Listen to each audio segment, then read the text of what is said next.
utilize the iPad to support us with literacy. Now we're going to look at this from two different angles, both the ability to share our thoughts and ideas through the use of our voice, but equally how we can have the device read things back to us, both enabling us to access text and share thoughts and ideas at the same time. So let's jump straight in and take a look at this. I'm going to jump into Safari here, and let's say that I want to read all about this information here, but the one barrier that I have is that I might struggle with certain words. I might struggle that it's all in a font or style which isn't accessible to me. How can I access this text in a better way? Well, there's a couple of things that you can do built into the iPad that are going to work on the majority of websites. The first one is to tap on the two A's at the top in the search bar and choose Reader View. And at this point, it's going to change the text on the screen to make it more accessible. Not only does it strip away any of the other things on the page which might cause a distraction to people when they're reading, but it also gives you the opportunity, by tapping again on those two A's, to increase the size of the text or decrease the size of the text, change the font style, which could help with that readability, change the colour of the background, making it potentially easier for you to read,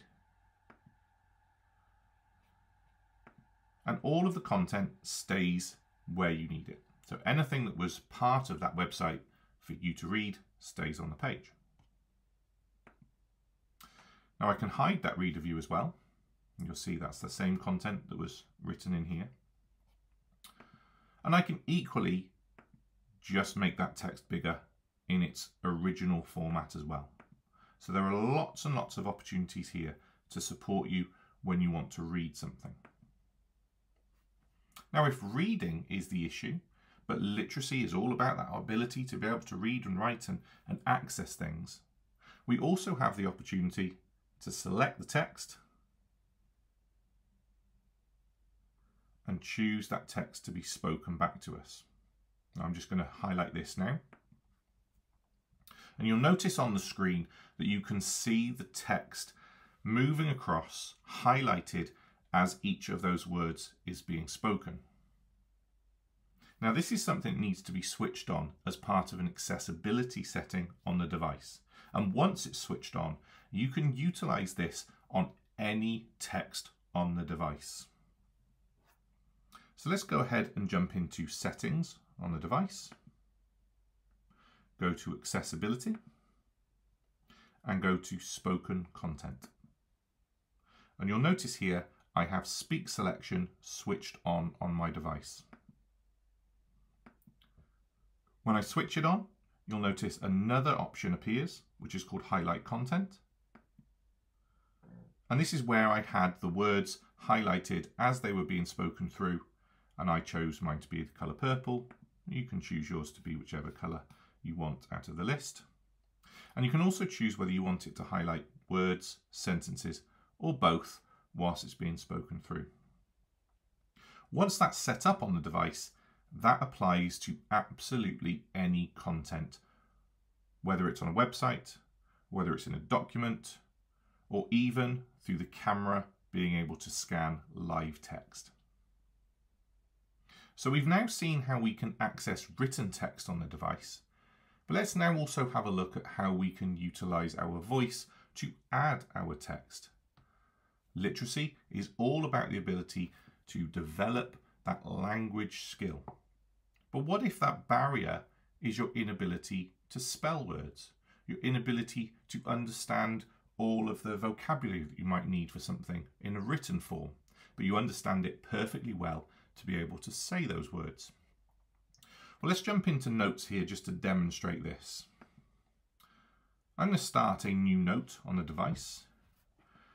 And rather than typing onto the screen, I'm going to use the microphone to the left-hand side of the spacebar to bring up the dictation tools. And now when I speak, the words automatically get turned into text on the screen. full stop. New line. This not only saves people time, but also allows people to think differently about their vocabulary use. Full stop. New line. Just imagine a 4-year-old trying to spell pterodactyl. So there we go. You kind of get the idea there around how this has now allowed people to access literacy in a whole new way. If I wanted a 4-year-old to tell me a story about dinosaurs, they could probably tell me all sorts of things. But if I asked them to write it down, the barrier is simply that they might not know how to spell some of the dinosaurs' names, but they probably know all of the dinosaur names. This now removes that barrier for those students. And just in the same way as I selected the text before, I can select this text and have that spoken back to me, again highlighting all of those different things. And one additional tool here, if you select just an individual word, you can move through the options and you equally have the option to have that word spelt back to you as well.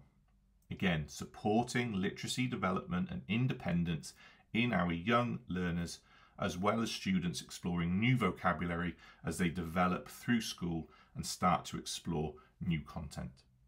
So there we go. That's how the iPad can support you with developing literacy through both reading and writing.